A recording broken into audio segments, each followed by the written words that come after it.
Hello everyone, welcome back to another What's for Dinner video, or welcome if you are new. My name is Veronica and today's What's for Dinner video is very special. It's a part of a springtime What's for Dinner collab and it's hosted by Katt from over at Southern Farm and Kitchen. I will link Katt's channel below as well as the playlist to the springtime What's for Dinner collab, so make sure that you go check that out and get a ton of wonderful meal inspiration. Let's get to cooking.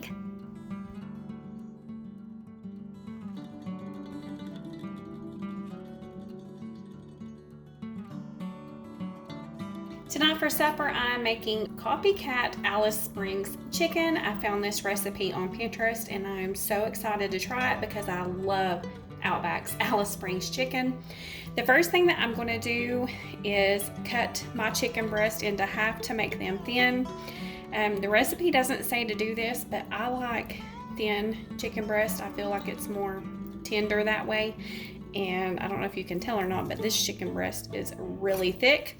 So I'm just going to cut this in half. But you make it how your family likes it.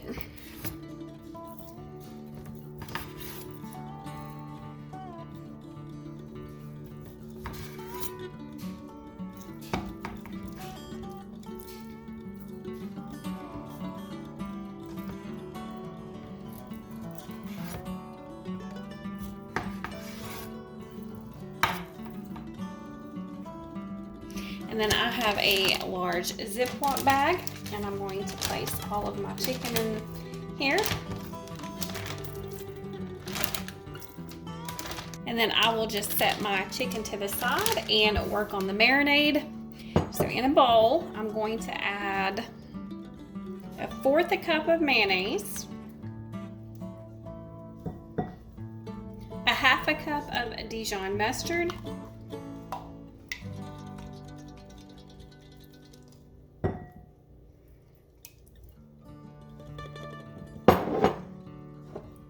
1/2 cup of honey,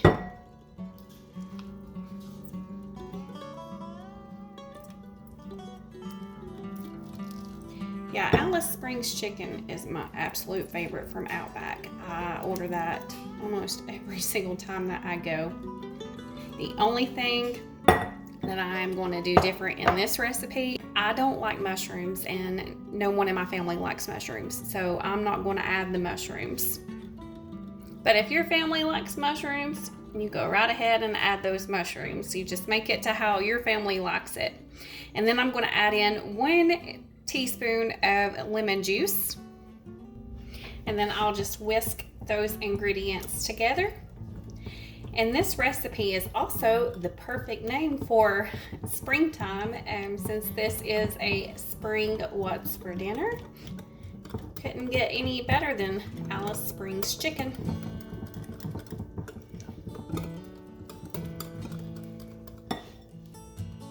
And when everything is well combined, I'm just going to take a 1/2 cup measuring cup and get some of this out to reserve for dipping later.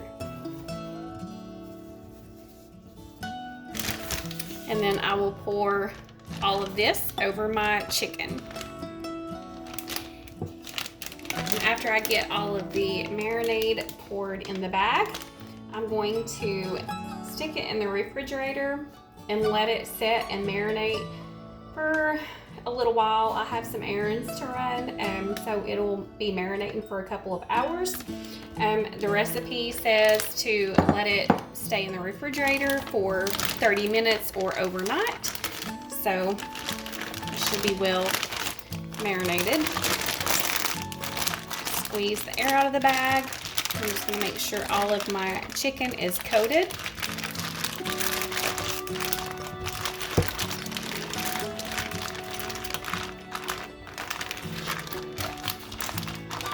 And then I'll stick it in the refrigerator. It's now been a few hours and I am back home, so I'm going to finish our dinner. I am now frying some bacon. The recipe that I found called for 4 pieces of bacon, and I am just fixing a couple of extra pieces just in case we need that or one of us wants extra bacon. I will link the original recipe that I found below in the description box if you would like to check it out. My bacon just got finished cooking, so I removed it from my griddle pan and I cut each piece in half. And now in my cast iron skillet, I just added in 1 tablespoon of olive oil, and I'm gonna let that heat up, and then I'll add my chicken. If you are doing the mushrooms, you would need to cook the mushrooms before doing this step. But like I said, I will link the recipe that I found on Pinterest below in the description box, and you can check out the full recipe. Now my olive oil has heated up, so I'm going to add in my chicken. I removed it from the bag that I had it marinating in, and I discarded the remaining marinade.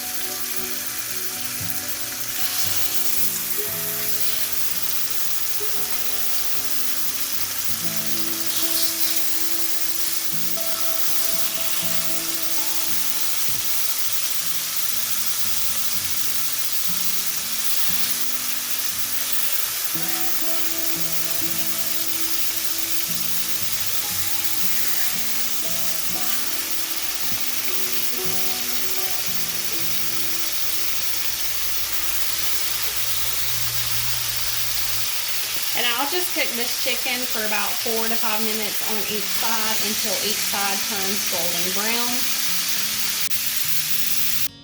Now my chicken is golden brown on both sides, and I have my oven preheating to 400 degrees. And I'm just going to top the chicken with bacon.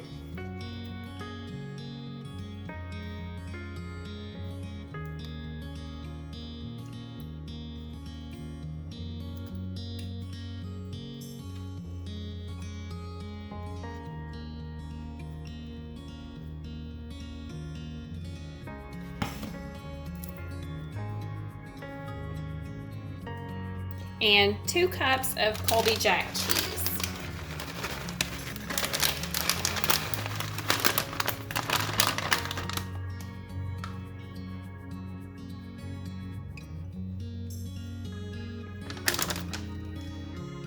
Now my oven is preheated to 400 degrees, so I'm going to stick this in the oven for 10 to 15 minutes or until my chicken has reached an internal temperature of 165 degrees. For one of our sides, I fixed some glazed carrots. I just added a 2-pound bag of baby carrots to a pot, and then I added in 1 cup of water, 3 tablespoons of butter, and 3 tablespoons of brown sugar. And then I added just a little bit of salt and pepper.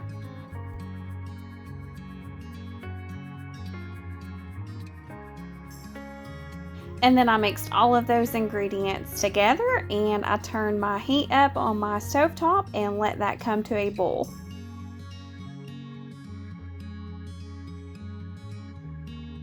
And when it came to a boil, I just let it cook until the carrots were tender and most of the water was evaporated.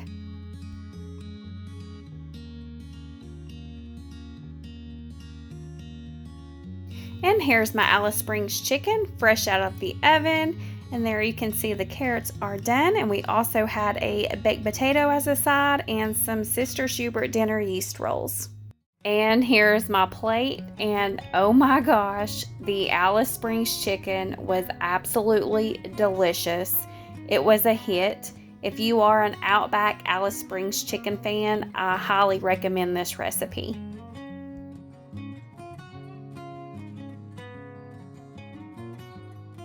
Tonight for supper, I'm going to make bubble up pizza. I have some biscuits and some pizza sauce that I need to use, so I thought bubble up pizza sounded delicious, so that's what we're going to make.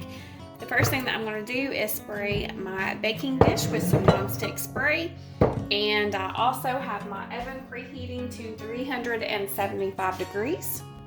And then I'll just open up my can of biscuits. And I'm going to take my pizza cutter and cut these into fourths. It's a lot easier using a pizza cutter than it is a knife. And this recipe is kid friendly, so if you have a picky kid, then this would be a great recipe to cook for them. Which I love pizza and pasta and all the kid foods. So if you're a picky adult, this is a good recipe to try.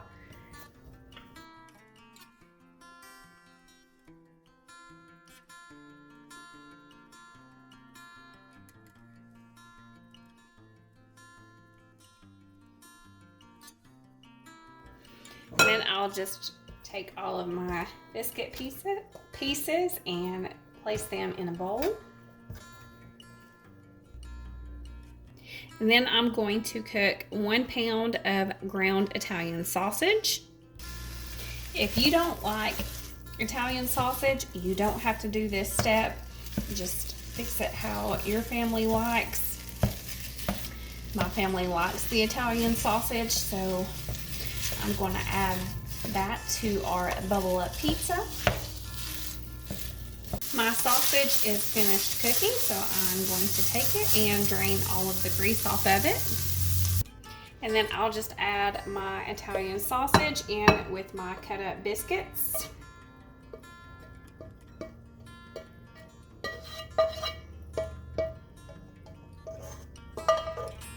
And I'm going to add in my pizza sauce. And then I will stir all of this together until it's combined.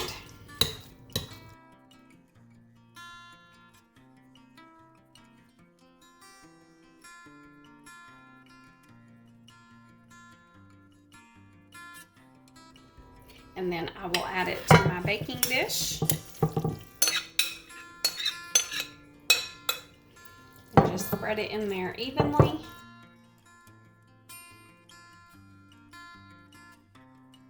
And then I'm going to pour over 2 cups of mozzarella cheese.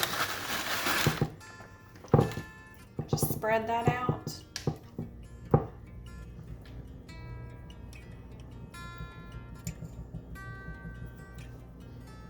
And then I will top that with some pepperoni. And if you have any other pizza toppings that you like, you can add that to the top.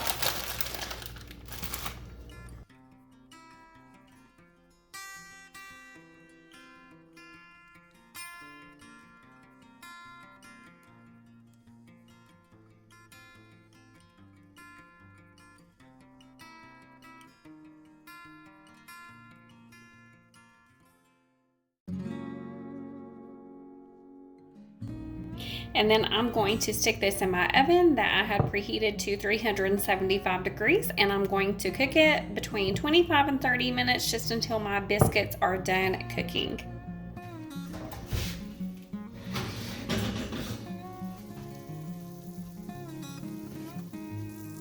And here's my bubble up pizza fresh out of the oven.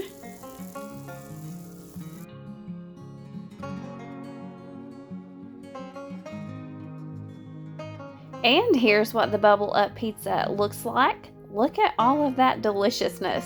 It was so good.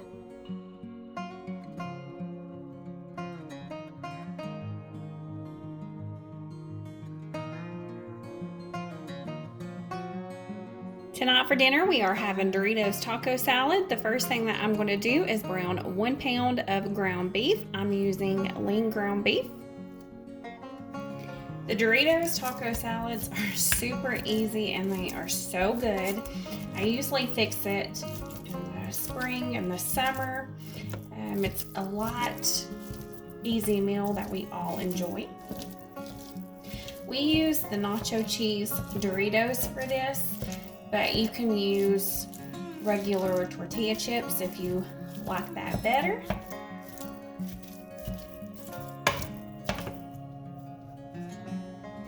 While my meat is cooking, I want to go ahead and cut up some things to go on our taco salad. And I have a tomato and a head of lettuce that I'm going to chop up, and we can use this as toppings toppings in our taco salad.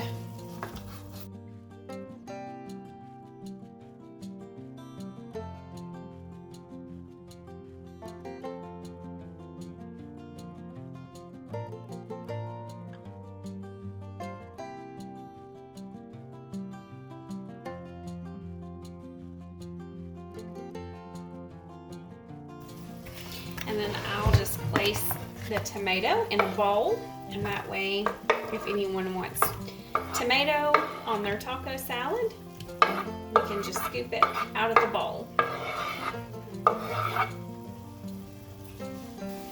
And I have a head of lettuce that I'm just going to chop up. I'm not a fan of the bagged shredded lettuce, and you can use that if you like it. I'm the only one in my family that doesn't like the bagged lettuce. I had the sea bug a little over a year ago, and ever since I had it, my taste buds hasn't been the same. Some things don't taste right to me or taste like they did, and the bagged shredded lettuce is one of those. So I'm just going to stick to a head of lettuce.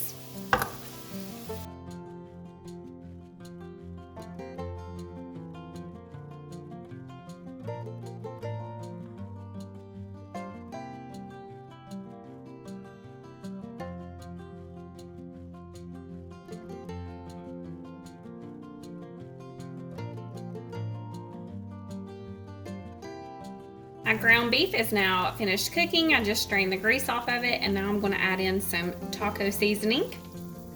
I'm using the Aldi brand taco seasoning, but you can use your favorite taco seasoning, of course. And 3/4 cup of water. And I'll just stir this together and turn my stovetop back on. And I'll bring this to a boil, and whenever it comes to a boil, I'll just let it simmer for about 3 to 4 minutes, just until it thickens up.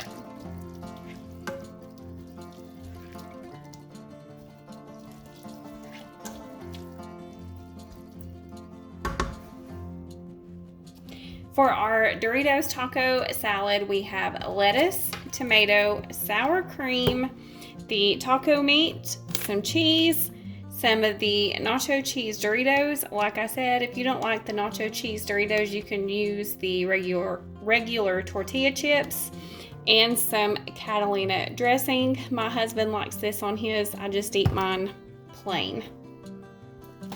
I start by adding some Doritos to my bowl, and I'll just crunch these up.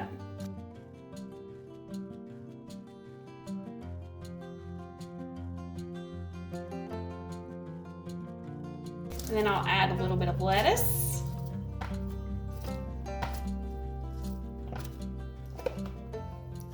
Some taco meat.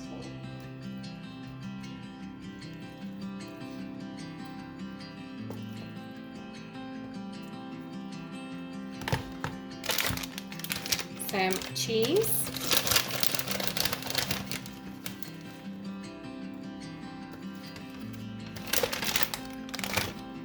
Tomato,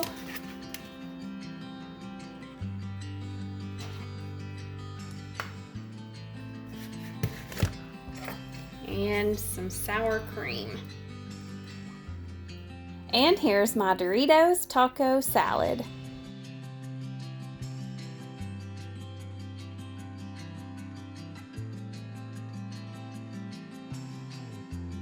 This night for dinner, we had charcoal grilled hamburgers. I was going to film the outside process, but our weather was not cooperating. And we had some chips as a side. I was going to fix some French fries, but the grocery store was sold out. There were no French fries in sight. So this is our meal, and it was delicious.